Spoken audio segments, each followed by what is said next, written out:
Magic Mage from server 211, and today I want to speak to you regarding the open arena that came out with our prior patch note updates and the adjustments they made in patch notes 2.6.7.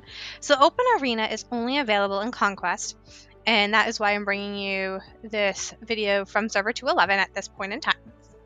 And you can identify how to enter into the open arena using this blue ticket here. Now, if you don't have that blue ticket space available, you can always select, sorry, my dragon's in my way, the open arena, which is right there. And this is the first time I'm entering in the open arena at this point in time. I don't always jump into this account as frequently as my main. This is the 4th season the arena has been available to us, and we have 27 days left. And when you first enter the arena, we're afforded the opportunity to select 2 elements of the 5 between wind, fire, lightning, water, and earth. When selecting the elements you want to build for your open arena marches, you're really going to want to think about the synergy not only among the element, but across the different elemental attributes you're using and the skills from the Tower of Knowledge. Now remember, the Tower of Knowledge is also going to be limiting some of our skills. I do not know which skills are going to be limited. So with that in mind, when I'm building these, I'm going to really want to make sure I'm not selecting march that's going to wind up with 5 or 4 or even 3 magic mortals. That's not going to work for us. Same thing with attack mortals. I don't want to have a full range of attack mortals and no back row immortals that are going to be beneficial for me. I also use the open arena to experiment and to learn not only about my march, but how I can combat other marches, other builds, see what builds might work, what skills work, how the skills work, and how I can combat different types of immortals marches, and without causing any loss of troops or points that I find critical in my overall main march. So with that in mind, I'm going to select lightning as my primary element to start with because I'm most familiar with it, as that's the element I have been building for the last year, and I'm still not quite 100% positive of where I'm going with that individual lineup.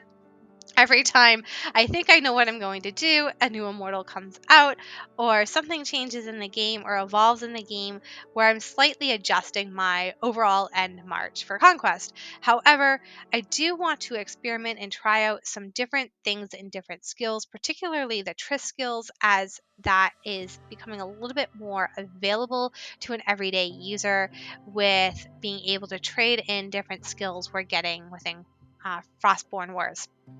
So I'm going to start with the lightning marches.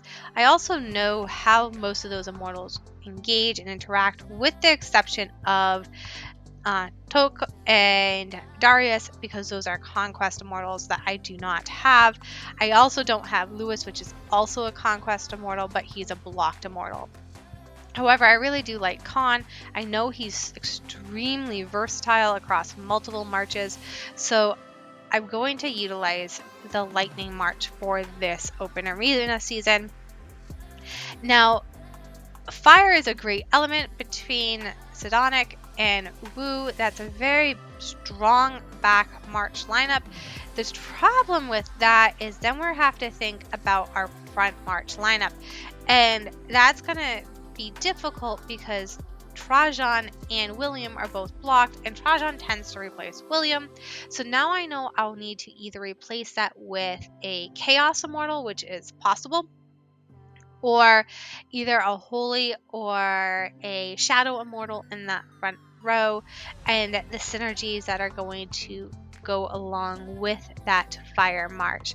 Again, not impossible. It is a possible march to build in, and it is the second march I'm currently in the process of building and sustaining to see how that works.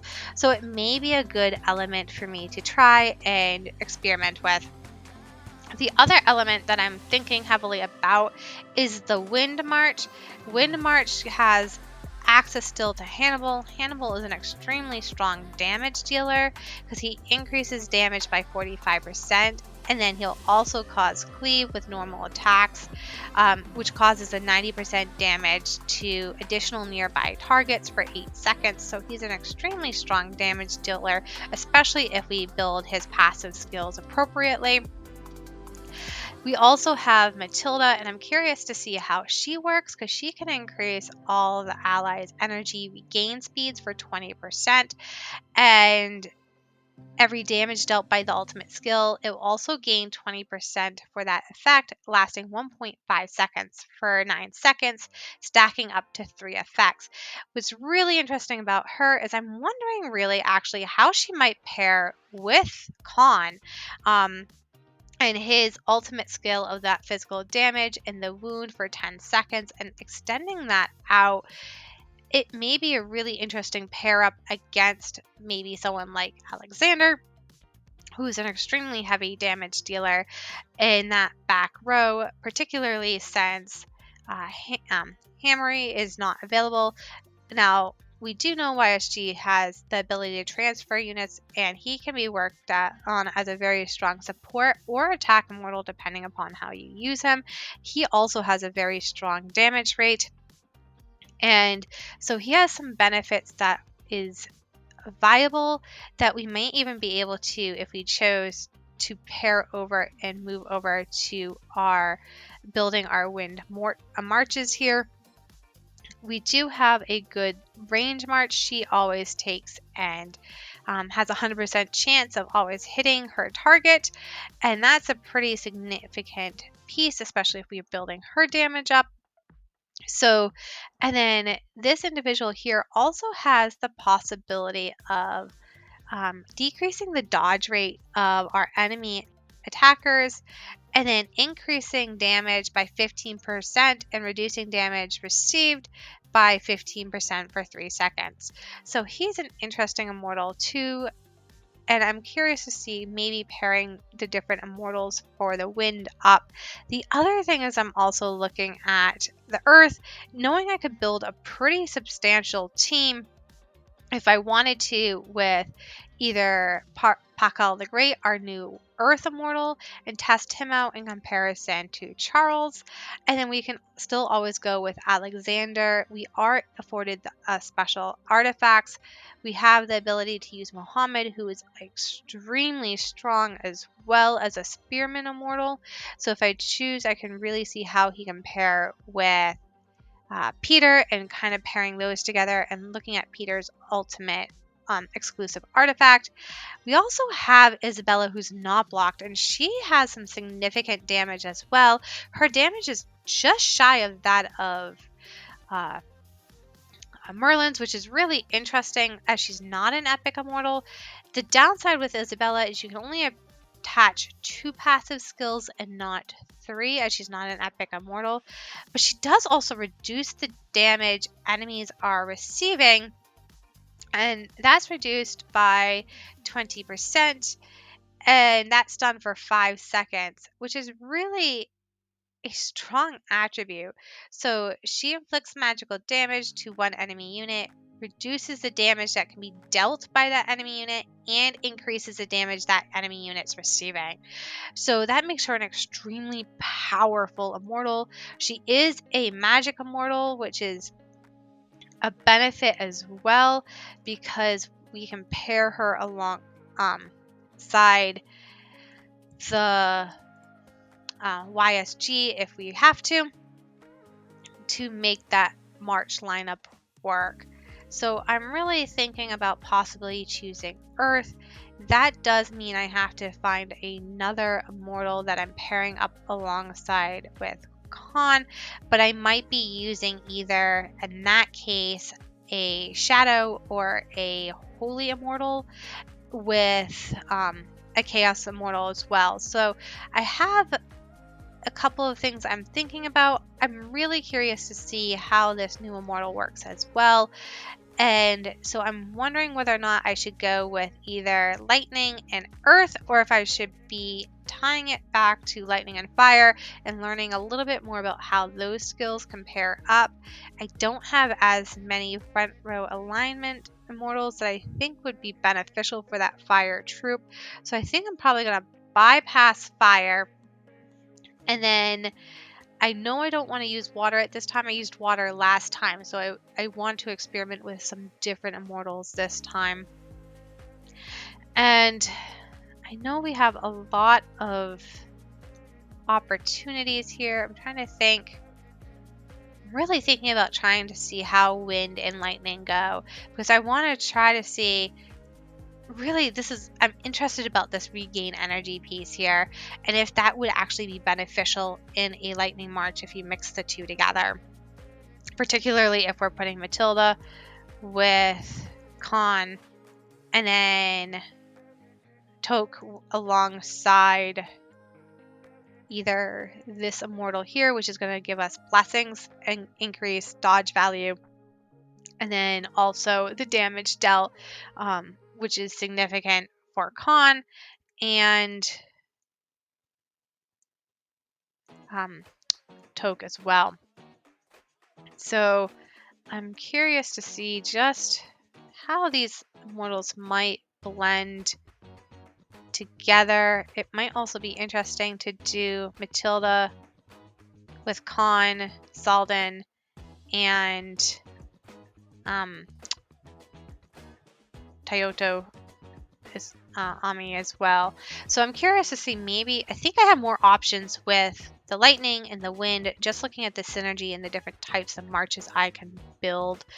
I have at least 2 bowmen in both pieces. I have at least 2 frontmen in both pieces.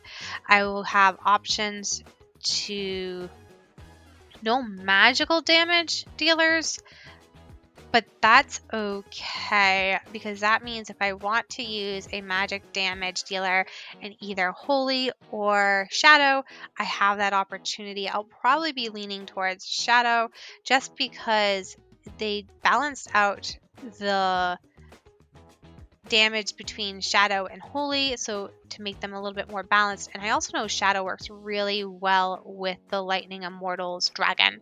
So I'm probably going to go with Lightning and Wind at this time, move forward. Like I said, at this point, Himiko is taken out, which is a shame because she's an extremely strong back row immortal. Holy, we don't have the use of Khan. This is a Spearman immortal. He's also beneficial, and I've experimented with him before. He's extremely strong as well. So in this case, I had the choice of using Theodora, who gives us some heals, Gilga, who's a very strong back row attack immortal in terms of the range and his individual damage rate. We have, oops, cancel that, Borjan, who really I've also considered using in my Lightning March. Actually, I've considered him a couple of times. I've gone back and forth. I don't have him. So it would be interesting to see a little bit about how he might perform in that March. We also have Elizabeth, who's a very strong damage dealer as well. And she also has the possibility of increasing HP, which is beneficial, at least for the Lightning March, because we don't really have a way to regain those HP hit points or the health points, depending upon how you look at them, to sustain that march so they live and survive longer. So in this case, I think I'm actually going to go with Shadow. In the past, I've been going with Holy, primarily because I really liked using Khan. So I'm going to go with Shadow this time, even though the 2 immortals I really like are the 2 that are blocked. We're going to proceed forward. And now I have to really think about what Chaos Immortal I'm using, and the immortals I've already selected in my group and which ones are blocked. So as I said, I don't have any magic immortals, so I could use Loki. That gives me a magical immortal to tie in. Loki has some really powerful and strong skills that can be offset. Athena and her heals are also extremely beneficial. And I have thought about using Poseidon as well, and his attack skill. So I would be between those 3. I don't think I'm going to choose a back row immortal at this time. I really think I'm going to want to look at those front row immortals unless I'm choosing Loki for magic, because I don't have a magical immortal right now that's available to me. And I'm thinking about different builds, and sometimes that magic immortal is really beneficial. So decisions. I'll probably go with actually Loki, so I do have that magical immortal at this point in time. I'm going to finish that selection. Know that you can't change them once it's done, so I'm going to confirm and proceed forward. So now that I have my immortals selected, I need to choose my marches, and I need to build up my immortals and the skills I wish to place on them. So the first thing we're going to do is look at my marches and build those up. I'm also going to look at my dragons, and I can choose the dragons I wish to use. They do give us access to the shadow dragon and the holy dragon, and it's giving us access to this dragon tree, which is a significant benefit as well. So not to bore you, I went through and studied all the different immortal skills and the different marches that I could choose with the elected elements I had, which is wind, lightning, and a shadow. And the troops I wound up putting together wound up being Khan, Matilda, Peter, and Toke, with the Holy Dragon to give myself some heals. The Shadow Dragon I then used with Loki, Bojan, and uh, Elizabeth. And then my final march, I actually paired up with my Lightning Dragon, which ended up being with YSG, Darius, Sigfrid, and Tumurius. So really I am focusing on a lightning march almost in two different ways, but not using the full attributes that I can get. So both of them are only giving me that physical defense. I'm actually foregoing that physical attack and the troop HP. However, like I said, I am gaining the HP through my healing dragon here. And then with my lightning dragon, I am actually choosing to reduce the damage dealt by my enemies in hopes to kind of preserve that HP. And then I'm also increasing my true damage here.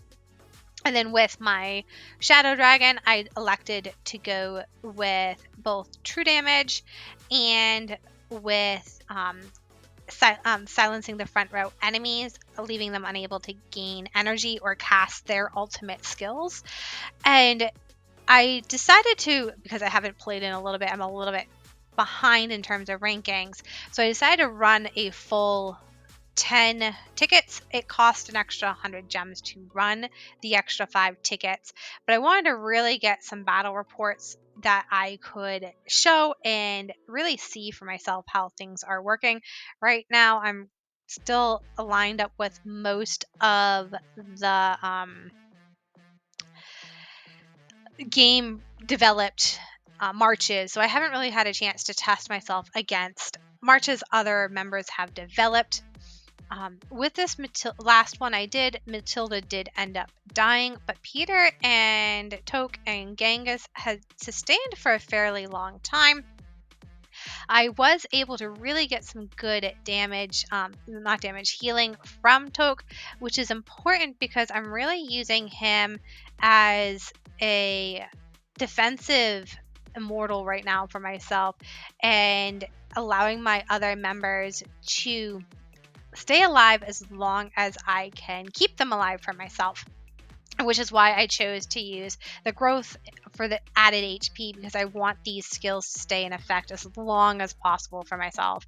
That's going to allow Peter to increase some of his damage. I wanted to increase his speed. I might change that actually to Iron Fist, but I wanted to see, because his regain speed was slower, if that increased regain speed was going to be more advantageous where he can utilize his skills more.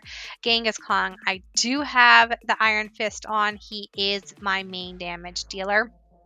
And that really did allow me to go about halfway through. It failed on this Fire March, but that's when I really could pick up my Shadow March, which has Loki in it, which is my key march right now. That one's performing extremely well. And with that, I do have Borjon as my defense immortal at this point in time. I have had Loki, and I've also added Elizabeth as my primary damage dealers, and Totium is again acting as a defense immortal, particularly with his ultimate skill. And that really is appearing to be working the way I'm expecting. I'm getting my heals in. Their damage is not too much, but I'm really allowing to exceed in my damage with my back row immortals because of this. And they're really exceeding in my expectations of how I actually thought all this would pan out, particularly when we're getting to that second march that I'm highlighting. So this seems to be working as a fairly good lineup for myself. Like I said, I need to test a little bit longer. Really testing against the game is not the best because individuals really think beyond the game and what can happen. So I'm really curious to see where things go. But I was able to get myself into the top 1,000, which is important when I am looking at my overall rankings and what I can achieve. I believe that is listed. Where did I put that? Rules, competition rewards. So I really do want to make sure if I can stay in that top 1,000, I'm getting some significant insignia awards for that shop. I do have the chance to also, if I go down further, I believe it should show me essence. So right now I believe I just moved myself up to silver. I'll have to double check on that.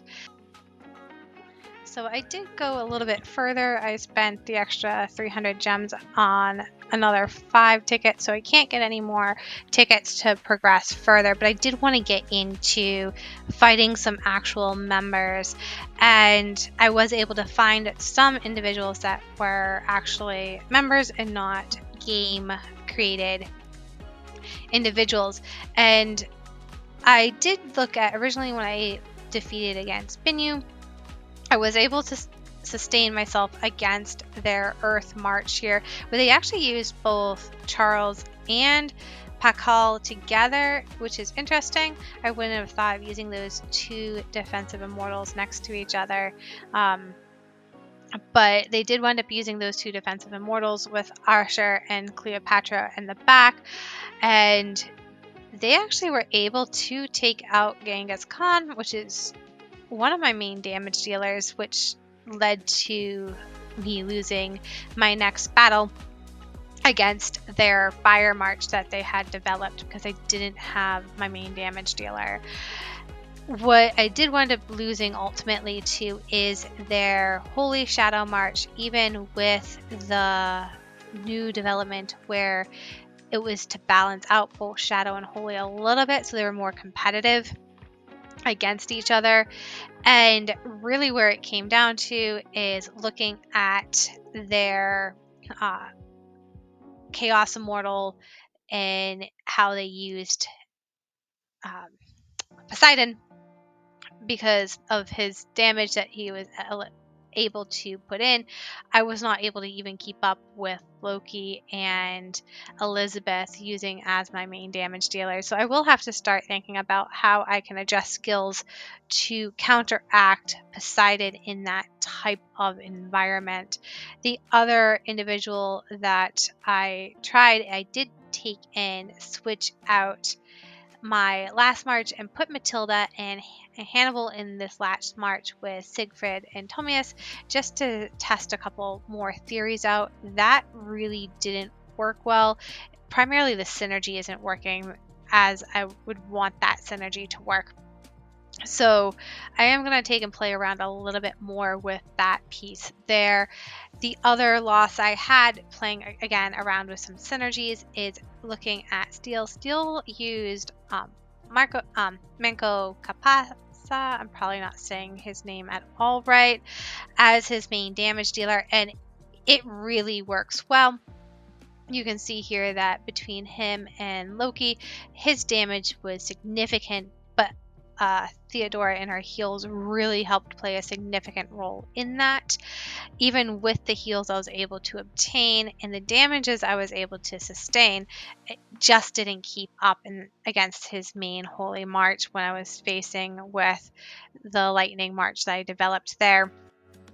I didn't really make any significant impact with the shadow team I have here together. You'll notice that the battle, while lasted a long time, I took a lot of damage, and the damage I was able to deal out was not as significant as his main damage dealer and the follow-up damage dealer of Loki. So I really need to figure out some counters to both this individual and Loki and see if I can make this shadow team work, which is really what I want to do. I want to see if I can make that shadow team work. It's a little bit easier to obtain some of those shadow immortals than it is for me to obtain some of those holy immortals. So if I can make those shadow immortals work for myself, I might have some really good March lineups for when I move into Conquest. So I'm still experimenting with this. I did try, instead of the Holy Dragon on this March, to put in the Wind Dragon to get that third synergy, at least with regards to looking at the 3 elemental boost. So I did wind up using the Wind Dragon. I increased the damage and accuracy, and then I also chose to have the normal attacks. The hard thing is it's only for wind troops, so I did have to add another wind immortal in, so I only have 2 wind immortals working with this. It didn't seem to work quite as well, so I might need to adjust things again. Like I said, I use this to really learn and teach myself about skills, how I can combat skills, different synergies. So I experiment with things I wouldn't necessarily want to put in my main march because of how expensive those soul crystals are.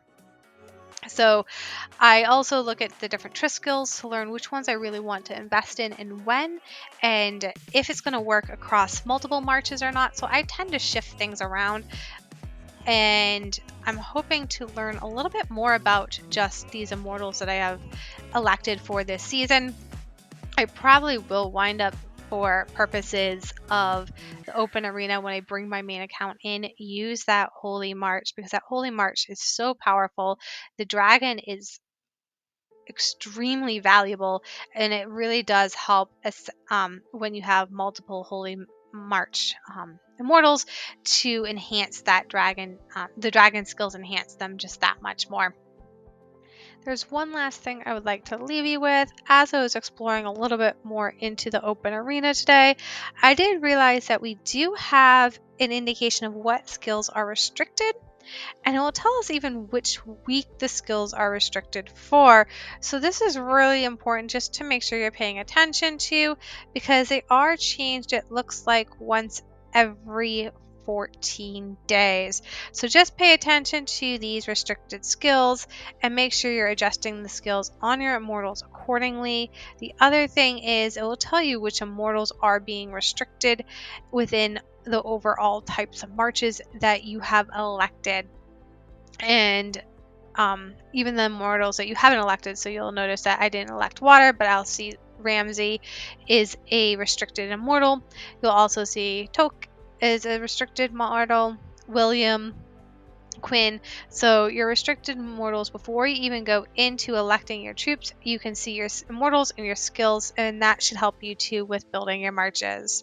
I hope this shows a little bit about what this open arena looks like, especially if you aren't in Conquest, a little bit how I use it. I would, even if you're not in Conquest with your main march, think about creating maybe a character that is in Conquest where you can learn and see and develop even a small castle. It goes fairly quickly because you do have this speed up here, so it may be worth finding a relatively inactive server that has enough individuals that you can play along with, and develop maybe a farm account for yourself that eventually, when you do bring your main account into Conquest, one, you have an understanding about how Concept Quest works and the different attributes you can earn in the different games, but also to allow for yourself to have access to Open Arena and learn the skills that you might want to really invest in when you're not in Conquest yet, so you can set yourself up well. That's all I had. If you enjoyed the video, please remember to like and subscribe. And until next time, have a wonderful day.